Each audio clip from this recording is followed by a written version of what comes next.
आचार्य सुखदेव भगवान राजा परीक्षित से सुंदर सुंदर प्रसंगों का वर्णन करते हुए कहते हैं, कभी कभी मानव कुसंग में पड़ करके और सन्मार्ग पर चलने वाला व्यक्ति भी कुमार्ग को अपना लेता है। क्यों? एक क्षण का कुसंग भी सत्पुरुष के सत्संग को और उसके विचारों को बदल देता है, कुसंग का। इसलिए हर मानव का कर्तव्य है कुसंग का परित्याग करना चाहिए। सुंदर प्रसंग का वर्णन करते हुए कहते हैं कि एक अजामिल नाम के ब्राह्मण हैं और अजामिल नाम के ब्राह्मण धर्म कर्म निष्ठ पूजा पाठ करने वाले, यज्ञादिक कर्म करवाने वाले और इतने परम विद्वान अजामिल नाम के ब्राह्मण यजमानों के यहाँ यजमान वृत्ति को चलाने वाले। एक दिन अजामिल नाम के ब्राह्मण कुसंग को देख करके एक क्षण में संपूर्ण सत्कर्म का परित्याग कर दिया है अजामिल ने। आचार्य सुखदेव भगवान के चरणों में राजा परीक्षित निवेदन किया, गुरुदेव भगवान विस्तार पूर्वक इस बात को समझाएं कि हुआ क्या। सुखदेव भगवान ने कहा कि एक दिन अजामिल नाम के ब्राह्मण यजमान के यहाँ पूजा पाठ करवाने के लिए गए हुए थे और पूजा पाठ करवा करके सायंकालीन वेला के पहले दोपहर का समय है और वापस लौट करके अपने घर को आ रहे हैं।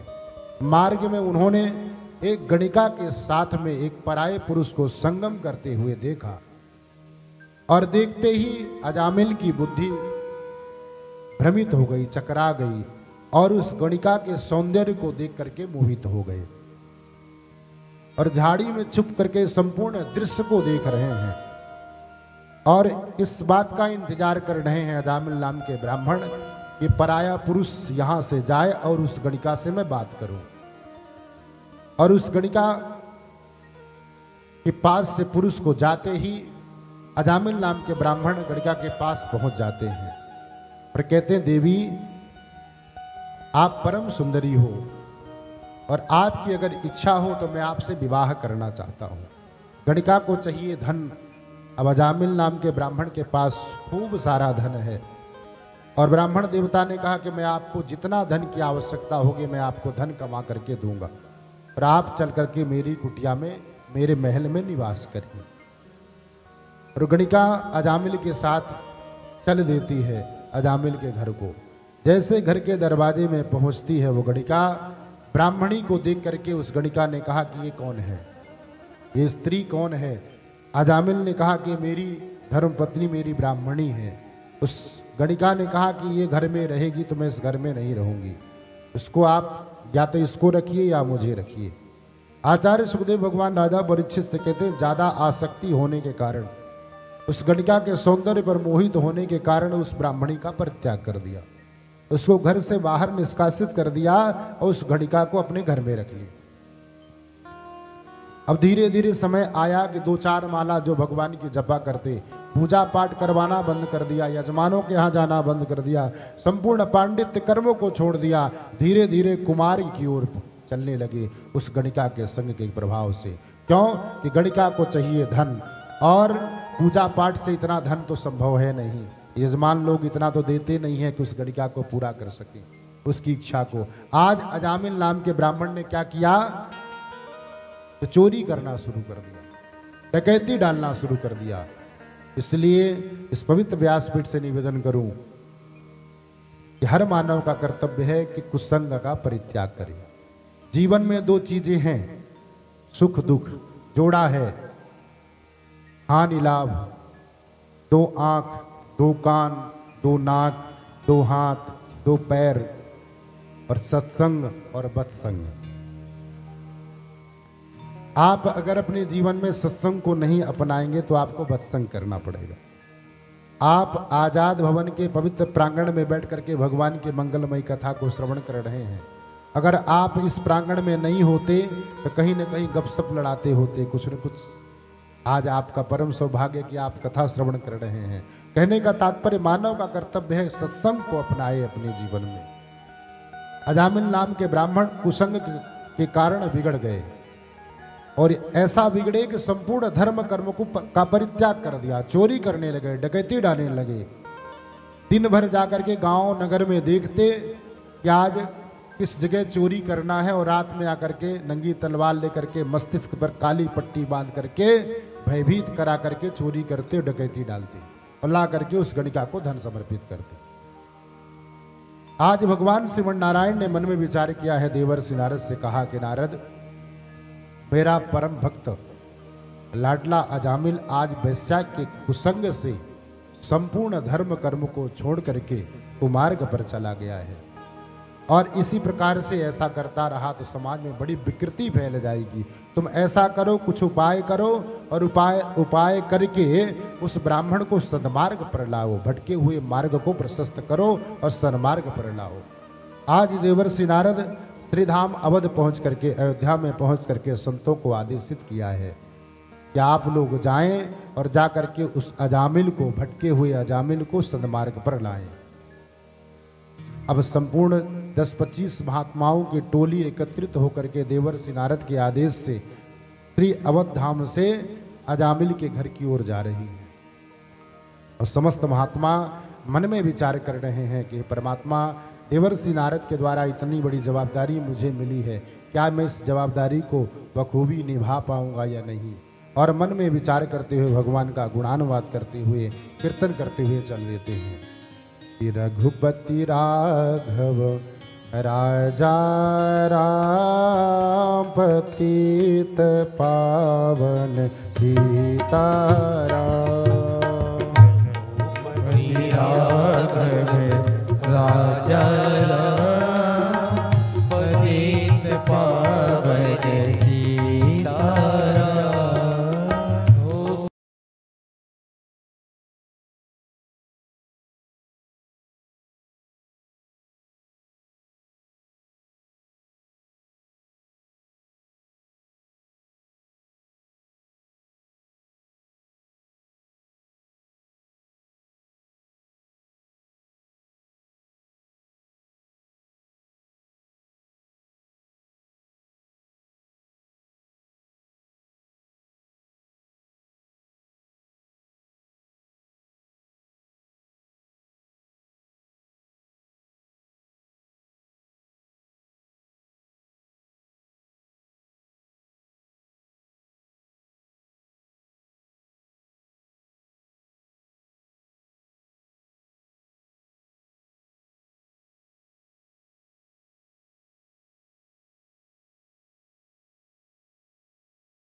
गोविंद सरकार की जय। समस्त मुनि महात्मा मार्ग में भगवान का कीर्तन करते हुए चल देते हैं और अजामिल के उस नगर में पहुंच करके मार्ग में उन्होंने पूछा कि भैया, एक राहगीर से पूछते हैं महात्मा कि सायंकालीन वेला हो चुकी है, अवध धाम से हम 10-25 महात्माओं की टोली श्रीधाम वृंदावन जा रहे हैं दर्शन करने के लिए और आए थे अजामिल के कल्याण की बात करने के लिए, पर उस पथिक से कहते हैं कि कोई ऐसा भक्त व्यक्ति का घर मुझे आप बताओ जिससे कि हम महात्मा 10-25 महात्मा रात्रि विश्राम कर लें और प्रातः काल होते ही संध्या वंदन करके श्रीधाम वृंदावन की ओर प्रस्थान करेंगे।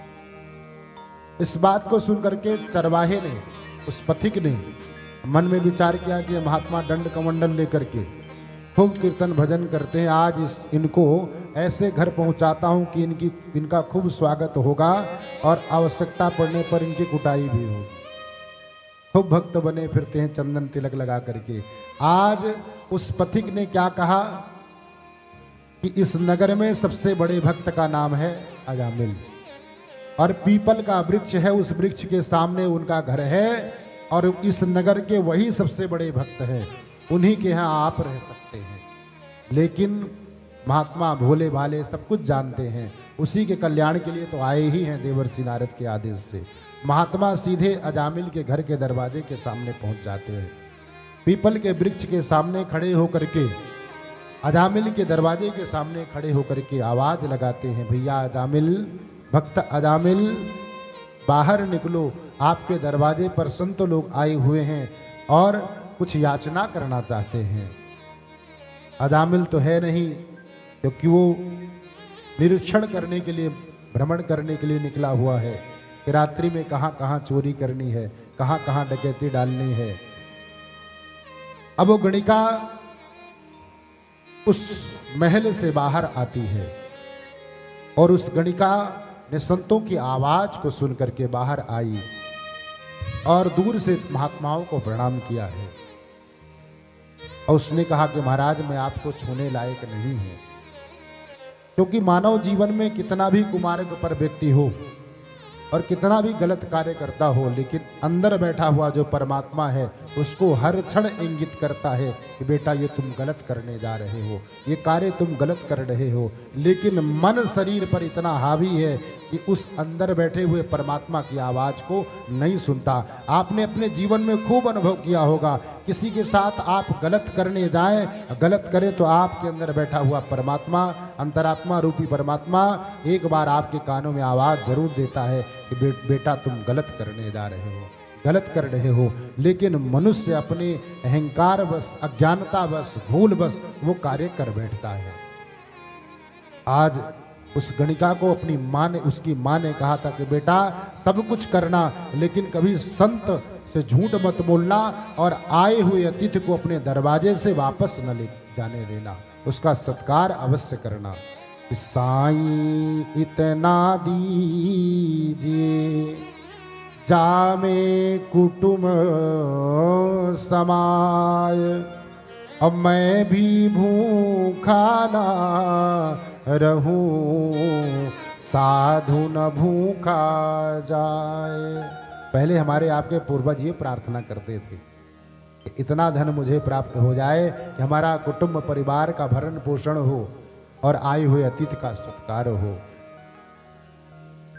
कहने का तात्पर्य, वो गणिका के मन में ये बात, अपनी माँ की बात याद आई कि आज संतों से झूठ मैं कैसे बोलूं। गणिका ने स्पर्श नहीं किया, दूर से प्रणाम किया और उस गणिका ने कहा कि महात्मन, मैं एक गणिका हूं, मैं एक वेश्या हूं, मैं आपको छूने लायक नहीं हूं, मैं अपवित्र हूं, पर हाँ आप आदेश करें, जो आदेश करेंगे ये दासी आपकी पूर्ण करेगी।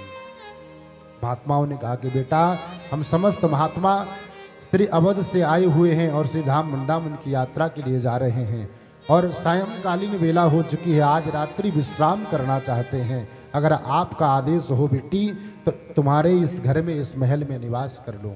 उस गणिका ने कहा कि आप महात्मा हैं, मैं वैश्या हूँ, गणिका हूँ, आप मेरी छाया में, छत्र छाया में कैसे रहेंगे।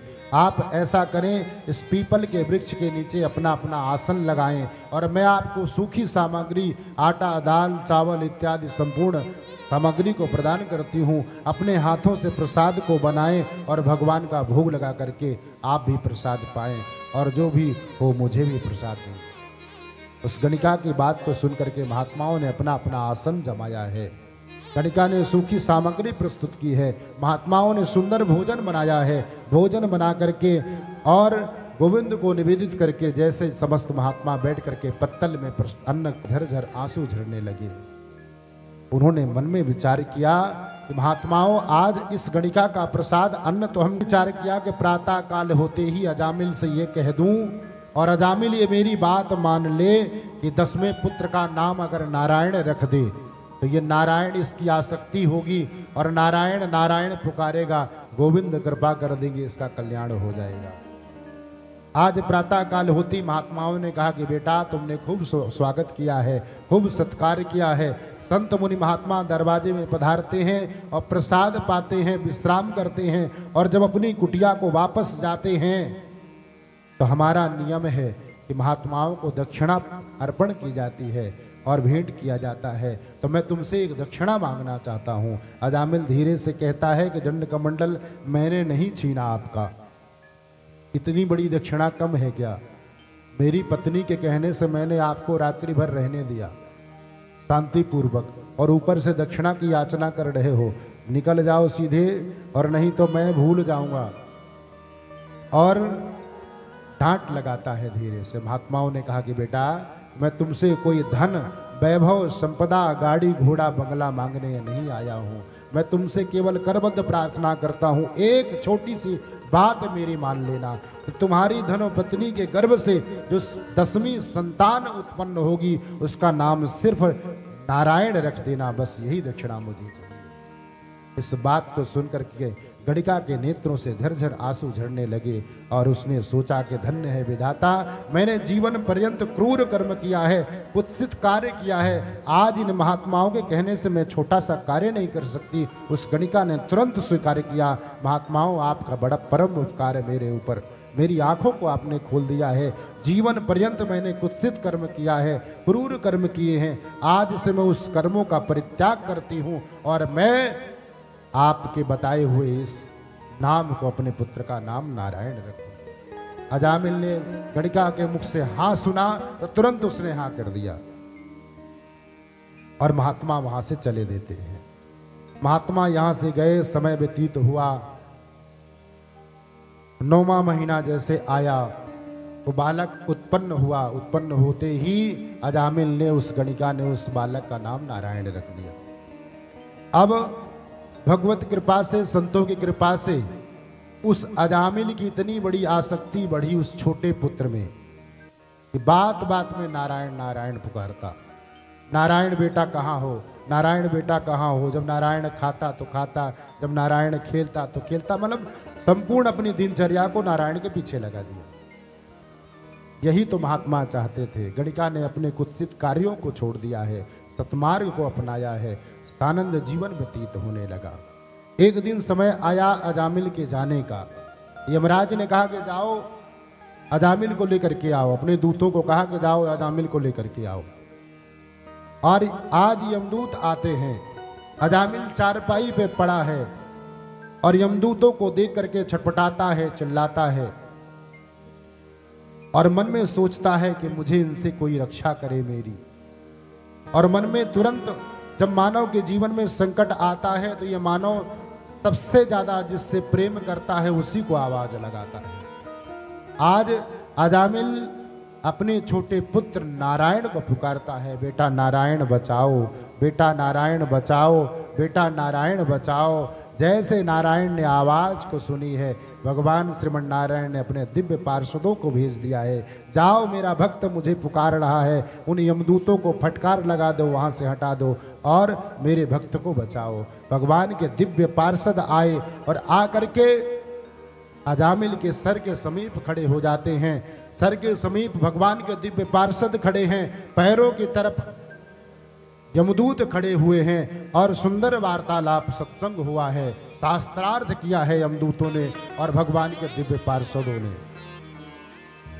भगवान के दिव्य पार्षदों ने कहा और जीवन पर्यंत इसने क्रूर कर्म किया है, पाप कर्म किया है, अनैतिकता की है, चोरी की है, डकैती डाली है, समस्त जीवों को इसने सताया है, जीव हिंसा किया है, इसलिए मैं ले जाऊंगा। भगवान के दिव्य पार्षदों ने कहा भगवान ने मुझे भेजा है क्योंकि अंत समय पर इसने मेरे नारायण का नाम पुकारा है, मेरे प्रभु का नाम पुकारा है और मेरे स्वामी ने आदेश किया है बचाने के लिए, तुम नहीं ले जा सकते। यमदूतों ने कहा कि ये बताओ, उसने तो अपने पुत्र का नाम पुकारा है, आपके स्वामी का नाम नहीं पुकारा। भगवान के पार्षदों ने कहा ये बताओ, किसके अजामिल के पुत्र का नाम नारायण पहले पड़ा कि मेरे स्वामी का नाम नारायण पहले पड़ा? यमदूतों ने कहा वो तो सबसे पहले नाम उन्हीं का नारायण पड़ा है, ये तो अभी इसने रखा है 2, 4, 6 वर्षों से। तो दिव्य पार्षदों ने कहा कि आपने निर्णय कर दिया, अब आप नहीं ले जा सकते, मेरे स्वामी का नाम पुकारा है। आचार्य सुखदेव भगवान राजा परीक्षित से कहते हैं न भगवान के दिव्य पार्षद लेकर के गए और न यमदूत लेकर के गए, अजामिल को वहीं छोड़ गए। अजामिल सोचता है, तो सुखदेव भगवान से राजा परीक्षित ने कहा कि ऐसा क्यों? बोले इसलिए कि 2, 4, 10 बार नारायण नाम पुकारा, एक तो उस नाम की महिमा और द्वितीय भगवान के दिव्य पार्षदों का दर्शन किया है और दर्शन के प्रभाव से उसको सुंदर सुनहरा अवसर प्रदान किया है भगवान ने कि भगवान की भक्ति करे और भगवान का यजन करके भगवत प्राप्ति करे, अपनी मुक्ति को प्राप्ति करे।